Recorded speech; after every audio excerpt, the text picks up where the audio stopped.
오늘부터 우리에게 주시는 말씀은 마가복음입니다. 1장부터 보십니다. 그동안 우리가 여호수아 말씀을 통해서 은혜를 나눴습니다. 하나님께서 허락해 주신 땅이라 하더라도 정복해야 되고 분배해야 되고 필요한 언약을 세워야 되고 갱신해야 된다는 말씀을 우리가 배웠습니다. 이제 오늘부터는 하나님께서 허락하시는 다면 계속해서 마가복음을 통해서 은혜를 나누게 되겠는데, 바라기는 그 마가복음에 나타난 하나님이 우리 시대에도 강력하게 재현됐으면 좋겠다 하는 마음으로 마가복음을 시작합니다. 여러분도 그런 기대 속에 마가복음을 기대하시고 사모하시기를 주의 이름으로 축복합니다. 얼굴이나 몸을 닦는 것보다 더 중요한 게 이게 발가락을 잘 닦는 거더라고요. 샤워하고. 그거 아세요? 왜냐하면 몸이나 이런 건 그냥 마를 수 있지만 이 발가락 쪽은 물기가 남고 양발을 신고 구두를 신으면 구두 속에서 뜨거워지잖아요. 그러니까 그렇게 하면 당연히 무좀이 걸리겠더라고요. 그러니까 가장 중요한 게 오히려 얼굴 닦는 것보다 잘 닦는 것보다 샤워하고 나고 발가락을 닦아야 되는구나. 그걸 최근에 깨달았어요. 저는 참 늦게 모든 걸 깨닫는다 하는 생각을 했는데, 이 마가복음을 통해서도 배운 거나 아는 거가 아니라 계속해서 묵상하면서 하나님께서 주시는 음성을 정확하게 전달한다고 하면 저도 그렇고 여러분도 그렇고 살아계신 예수님을 또 체험할 수 있는 계기가 된다고 믿습니다. 우리가 신앙생활을 하지만 세상을 떠나서 살 수가 없죠. 그게 하나님의 뜻이 아니죠. 그러니까 불교의 신앙은 신앙 때문에 산속에 들어가지만 기독교 신앙은 세상 속에 들어와서 신앙생활을 하는 거가 근본적인 큰 차이가 있죠. 그래서 이 비유를 물과 배로 비유를 여러 차례 말씀드렸습니다. 배는 물이 없으면 뜰 수가 없죠. 그러나 배 속에 물이 들어오면 안 되죠. 침몰하죠. 우리의 신앙도 세상 속에 있어야 하지만 세상에서 떠나서 신앙생활을 할 수 없지만 세상의 문화가 교회 속으로 받아들여 버리고 신앙을 교회 속에 신앙 속에 받아들이면 무너진다는 거죠. 그것을 많이 묵상을 해보셔야 될 거고요. 계속해서 오늘은 마가복음을 시작하면서 신앙인과 세상인과의 관계, 우리가 신앙인이지만 세상적인 것도 많이 추구할 수밖에 없고 필요한데 이 관계를 설탕으로 먼저 비유를 한 다음에 말씀을 열겠습니다. 설탕, 유럽에서 단맛을 깨닫고요. 단맛을 확보하기 위해서 아프리카를 점령해요. 그래서 거기다가 사탕수수를 심고 그걸 재배하기 위하여 노예를 만들더라고요. 그리고 그것이 거대 자본이 되고 또 그것이 항해술을 발전하는 계기도 됐더라고요. 참 작은 행동 하나가 이렇게 엄청나게 많은 영향을 미치는데요. 그런데 이 설탕이 긍정적인 것은 이 뇌의 절대적인 것, 뇌는 포도당만을 먹는데 설탕 속에 포도당이 있는 거예요. 단맛 속에. 그러니까 이 뇌가 필요한 단맛은 꼭 설탕 안에만 있는 게 아니라 쌀을 곡식을 오래 씹어도 달게 느껴지잖아요. 그걸로도 충분한데, 그러니까 뇌를 위해서 단맛은 꼭 필요하지만 현대인들은 너무 지금 단맛을 많이 취하고 있다는 거죠. 제일로 많이 우리가 설탕을 먹는 게 커피 믹스, 그리고 식혜, 우리 전통적인 식혜도 설탕이 들어가요, 안 들어가요? 엿기름 위에도 설탕을 의외로 굉장히 집어넣더라고요. 또 저는 과일 음료, 천연 과일 음료는 설탕이 없을 거라고 굳게 믿었는데요. 자세히 보니까 과당이 있더라고요. 그러니까 단맛을 내는 종류를 제가 준비해 보니까 29가지가 되는데요. 만들어진 인공 단맛들인 거죠. 이것이 원가가 싸니까 오히려 이것을 또 많이 쓰는데요. 근데 이 단맛인 줄 알고 뇌가 이걸 흡수했다가 아니면 쉽게 말하면 되게 짜증내더라고요. 이런 것이. 고추장에 매운 고추장에 무슨 단맛이 있을까 했더니 예를 들어서 파는 고추장 3분의 1이 설탕이더라고요. 그리고 또 흑설탕은 몸에 좋다는 생각이 있어서 그것도 찾아봤더니 그것도 잘못된 거고 똑같이 나쁘다는 거예요. 우리는 단맛을 많이 취하면 살찐다 이 생각만 했고 어렸을 때는 이빨 썩는다 이런 소리만 들었는데 조사해 보니까 140종류의 현대 질병을 일으키는 요인이더라고요. 그래서 지금 멕시코, 뉴욕 같은 데에서는 이 단맛의 음료를 내는 회사에게 굉장한 세금을 물리고 있더라고요. 그래 이마트 조사를 해보니까 직접 설탕은 소매는 굉장히 줄었는데 그러나 아직도 단맛으로 제품을 만드는 회사의 주문량은 결국은 줄지 않고 있어서 심각한 문제이더라고요. 쉽게 말하면 설탕이 몸에는 유익하지만 현대인들은 너무 지금 설탕을 우리가 많이 먹을 수밖에 없고요. 지금 먹고 있고 이것은 심각한 우리 질병의 요인이 되고 있다는 겁니다. 신앙생활을 하지만 제가 이 말씀을 드리는 이유는 신앙생활을 하지만 세상을 떠나서 살 수 없고 세상 사람들이 추구하는 것 우리는 불필요하다 이럴 수도 없는 요소가 있지만 그 선을 우리는 분명히 해야 신앙의 그 의미를 지킬 수 있어요. 할렐루야, 할렐루야. 불필요하다 하는 게 아니에요. 필요하지만 우리는 선이 분명, 우선순위에 선이 분명해야 돼요.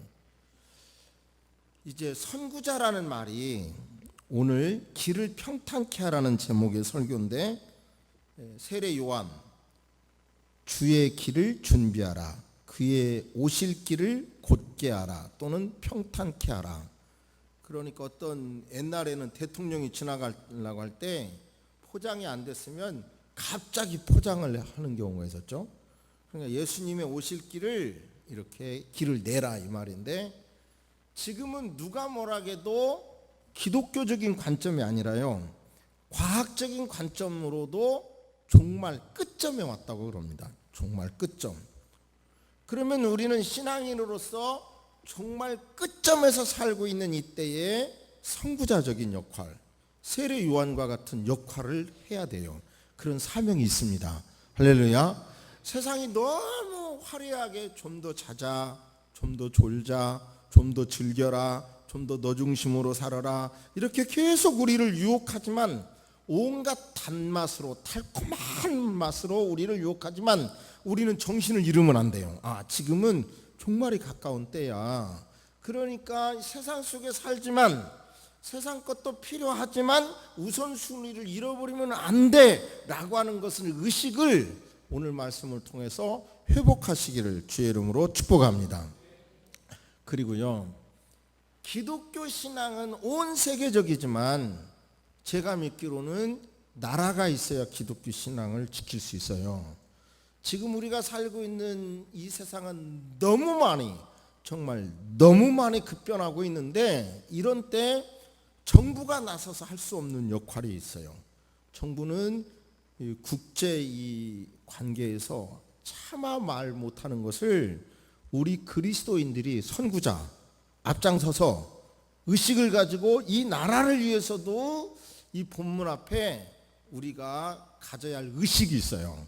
그 의식을 확실하게 깨달으셔서 살아있는 신앙을 실천하는 여러분 되시기를 주의 이름으로 축복합니다.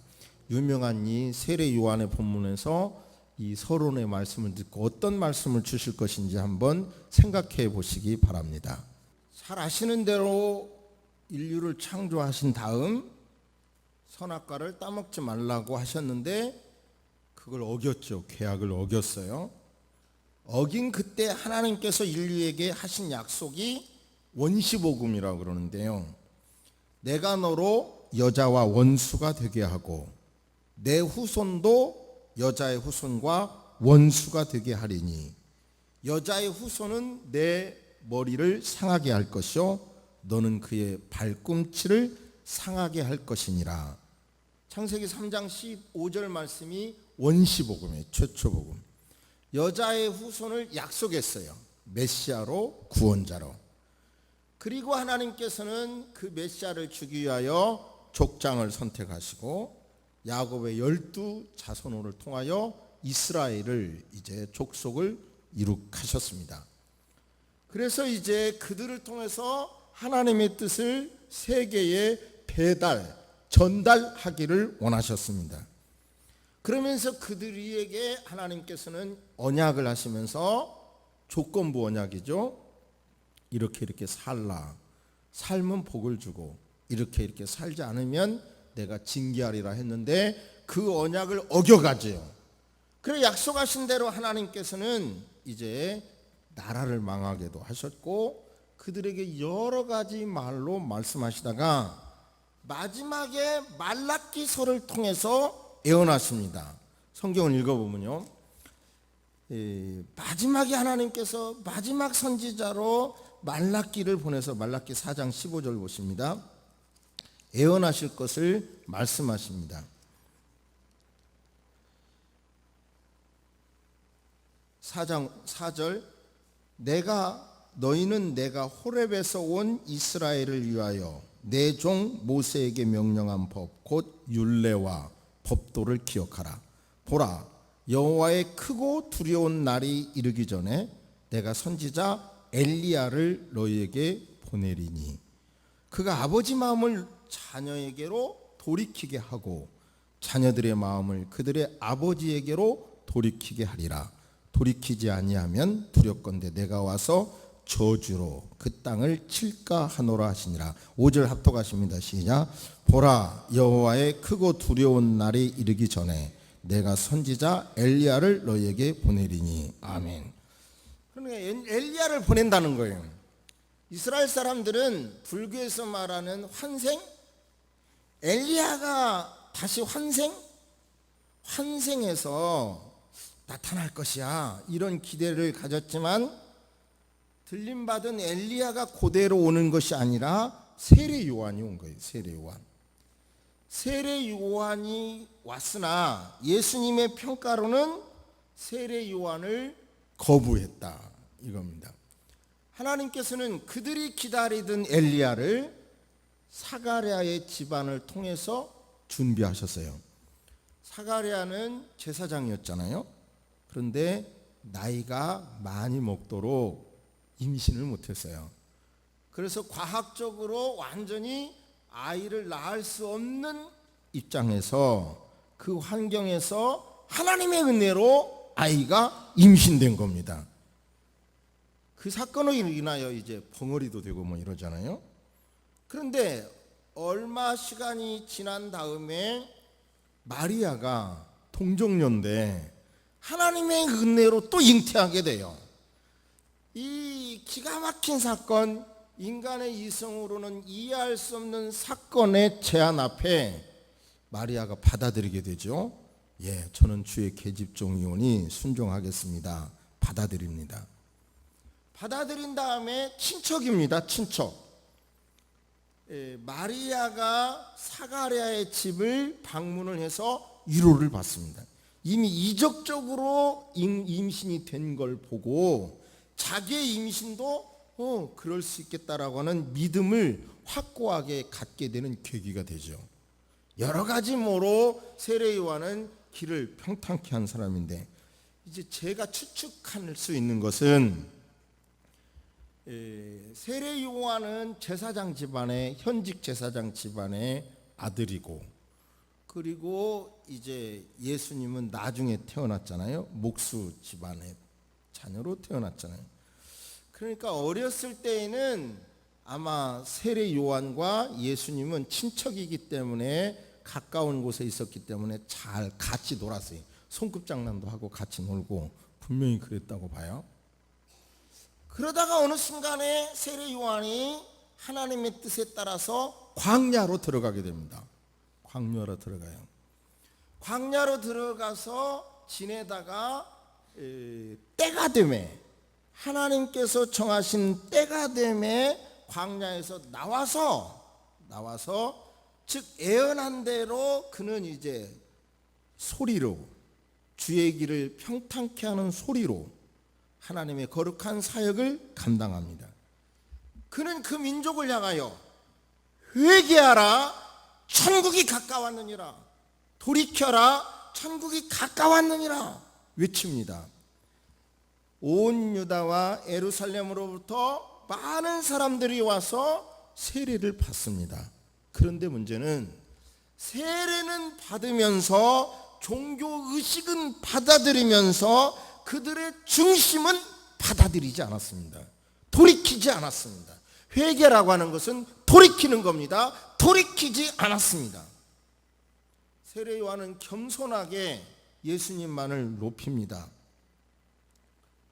나는 물세례를 주지만 내 뒤에 오시는 분은 성령으로 세례를 주고, 나는 그분이 오시도록 하는 그 사명을 받은 것이고, 그리고 나는 그분의 신발끈을 풀기도 감당하기 어려운 위치다.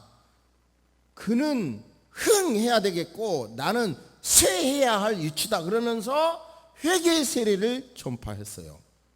예수님의 평가를 보면 사람들은 결국은 마태복음 17장에 보면 세례 요한을 거부했다.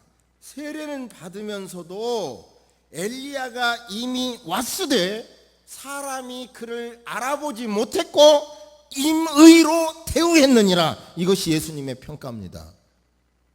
그러니까 돌이키지 않은 거예요. 세례 요한의 사명은 초림의 예수, 첫 번째 오실 예수님을 준비하게 하고 받아들이게 했어요. 근데 거부합니다. 저와 여러분의 사명은 다시 오실 예수, 재림하실 예수, 그 예수님이 오신다라고 하는 것을 증거해야 할 사명이 있습니다. 할렐루야, 할렐루야. 그런데 우리의 문제는 예수 재림 이런 얘기는 하도 이단들이 많은 말을 하니까 정상적인 교회에서도 예수 재림을 말하면 이상한 거 아니야? 이렇게 생각을 하는 경향이 있거든요. 그러나 여러분, 성경은 분명히 예수님의 재림을 너무 많이 강조하고 있어요. 초림에 예수 오신다라고 하는 것을 거부할 수 있었고, 세례 요한을 이유 아닌 이유로, 이유 같지 않는 이유로 죽였지만, 그러나 그 징계는 나라가 망하는 것으로 나타났죠. 지금 저와 여러분도 입술이 있지만 예수님 재림할 것이라고 하는 것을 증거하지 않으면 더 큰 문제고, 증거하더라도 말 듣지 않는다고 하면 그것도 하나님의 징계로 나타날 것입니다. 미국에 유명한 설교자가 있어요. 캘리포니아에 있는 하베스트 교회, 대형 교회인데요. 영향력이 있는 목사님인데, 최근에 우리가 알고 있는 재림에 관한 이야기, 그거 말고요, 그걸 너무 심각하게 이 얘기를 해서 소개합니다. 그 목사님은 지금 재림, 종말, 인류의 종말은 기독교인의 관점에서만이 아니라 과학자나 정치가의 입장에서도 지금은 말할 때가 됐고 인정할 수밖에 없는 때다. 이상 기후를 봐라. 그리고 원자폭탄, 그 IS도 가지고 있고 이슬람도 가지고 있고 북한도 갖고 있는 이런 원자폭탄이 굉장히 이제 현대화되고 초대형화되기 때문에 그런데 이런 것을 막는데 정치권 인사들은 실패했다. 그러면서 이제 그분의 얘기 속에 지금 세계는 굉장히 대단한 카리스마적인 지도자를 요구하고 있는데 최근에 그런 설교를 했어요. 그게 바로 이제 적그리스도다. 얼마 전에 우리는 유럽 통합국이 지도자가 통합국 연방 대통령이 나오게 되고 거기서 나온 대통령이 적그리스도다라는 주장도 있었는데 근데 결국은 그것은 불발이었죠. 근데 다시 이런 주장을 하더라고요. 그러면서 이제 특이한 주장은 이런 말세의 역할 중에서 미국의 역할이 없다. 그 이유는 뭐냐면 미국은 세계 최강국의 힘을 현재도 점점 잃어가고 있어요. 사실 중국에 밀려가고 있어요. 그리고 핵 공격을 받아서 사실상 약해질 것이다. 미국은. 미국 목사님이 지금 이렇게 설교한 내용을 소개하고 있어요. 그러니까요, 우리가 생각해 보면 바이러스, 온갖 전염병 이런 소식을 들을 때 우리는 몇 주 전에는 이것을 징계로 생각을 해야 된다. 죄의 결과로 생각해서 우리는 회개의 기로를 삼아야 된다. 이런 말씀으로 은혜를 나눴는데요. 그런데 마태복음 24장에 보면 전쟁의 소문이 날 거고 그때는 마지막이 아니다. 나라가 나라를, 민족이 민족을 서로 대적하며 일어나는 건데 처처에서 기근과 지진이 있으며 이럴 때가 재난의 시작이라고 그래요. 그런데 우리가 살고 있는 이때는 지금 뭐 갑자기 눈이 많이 왔다든지 또는 뭐 비가 많이 왔다든지 폭풍이 온다든지 비가 안 온다든지 이상기후 그리고 온갖 병군의 이야기 많이 듣고 있잖아요. 그리고 또 이제 이런 어떤 기근의 문제, 잘 사는 것 같지만 상당히 기근을 오히려 겪어야 하는 우리 시대의 모습을 보면서 저와 여러분들은 좀 더 자자, 좀 더 졸자 이럴 것이 아니라 우리가 세상 속에 살지만 맞아, 재림의 때가, 약속하신 재림의 때가 가까워, 의식, 정신을 차리고 신앙생활해야 돼, 이런 의식을 가지시기를 주의 이름으로 축복합니다. 세례 요한이 초림의 예수님을 준비했다고 한다면 저와 여러분들은 재림의 예수님, 아멘, 어서 오세요. 재림의 예수님을 영접할 수 있는 그런 환경을 만들기 위하여 우리가 신앙생활하고 그런 환경을 만들기 위해서 노력을 해야 될 줄로 믿습니다. 할렐루야. 또 하나의 우리의 사명이요, 재림 앞에서 너무 세속적인 가치에 너무 우선순위 두지 말자. 적당선에서 감사하며 살자. 그래도 하나님 중심으로 살아야지 악하게 사는 게 잘 사는 게 아니야. 이런 의식 구조를, 우선순위를 분명히 하시기를 주의 이름으로 축복합니다. 뿐만 아니라 제가 이런 말씀을 이 본문 앞에서 과연 소개하는 게 하나님의 뜻일까 많은 생각을 했는데요. 결국은 하나님의 뜻이라는 확신 속에 말씀을 드리는데, 우리 그리스도인이 누가 뭐라고 해도 대한민국이 어려울 때 이 나라를 구해내는 역할을 함으로 우리나라에 이렇게 많은 기독교인이 생긴 거예요. 그렇다고 하면 지금도 이 급변하는 세상에서 우리 그리스도인이 가져야 할 의식이 있습니다. 나라를 지키기 위해서 가져야 할 의식이 있어요. 예를 들어서 양담배, 얼마 전에 우리는 양담배 피우면 안 된다 이런 주장을 했죠. 그런데 사실 외국 담배 피우면 안 된다는 주장을 국가는 할 수 없는 거예요. 왜 그런 줄 아세요? 우리나라는 물건을 팔아야 먹고 사는 나라예요. 그런데 외국 담배 피우면 안 된다고 정부는 할 수 없잖아요. 그런데 이제 교회에서는 할 수 있죠. 교회에서는 양담배 피우면 안 된다 이렇게 할 수 있죠. 그런데 가장 멋진 거라고 생각해요. 담배 피우면 건강에 나빠진다고 하다가 담배 피우는 금연구역을 정해가지고 아파트 베란다에서도 못 피게 하고 회사 안에서도 못 피게 하고 어디서 피는지 참, 그리고 공원에서도 금연 이렇게 써놓고 택시 앞에도 금연 붙여놓으니 어디서 피는지 잘 모르겠어요. 화장실에서도 금연. 이건 참 잘하는 거래. 이렇게 해야 되는 거죠. 근데 예를 들어서 지금 우리나라를 살리기 위해서 제가 볼 때 가장 중요한 것은요, 예를 들어 우버택시라는 말 들어보셨어요?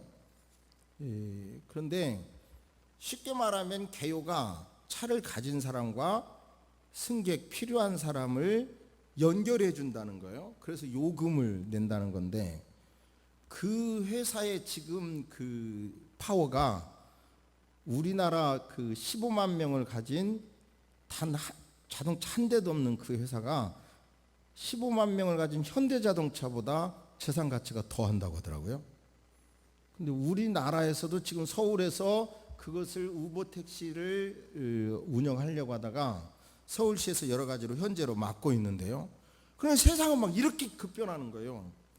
주보에도 지금 썼는데 저도 신조 새로운 단어라 잘 몰라서 드론. 얼마 전에 고속도로 갔다 왔는데요. 인공위성이 고속도로에 위반 차량을 찍는다고 광고하더라고요. 그래서 야, 저게 뭐지? 하고 찾다 보니까 깜짝 놀랐어요. 드론이라고 하는 게 지금 벌써 사용되고 있는데, 예를 들어서 카메라 찍는 사람들이 저 계곡 같은 데 못 내려가잖아요. 그러니까 이렇게 잠자리 같은 것이, 비행기 같은 것이 조종하는 대로 움직여서 저 아래에 가서 있는 것을 찍을 수 있는 거예요. 조종을 해갖고. 근데 이것이 미국만 해도 벌써 저 피자 같은 거 있잖아요. 피자를 우리나라는 오토바이 탄 사람이 배달하잖아요. 피자를 벌써 드론이 배달하고 있대요. 이해가 돼요? 그런데 이 드론 하나만 해도 이게 앞으로 3년 후에 어떻게 변할까라는 책도 있어서 보니까 상상을 초월하게 변하더라고요.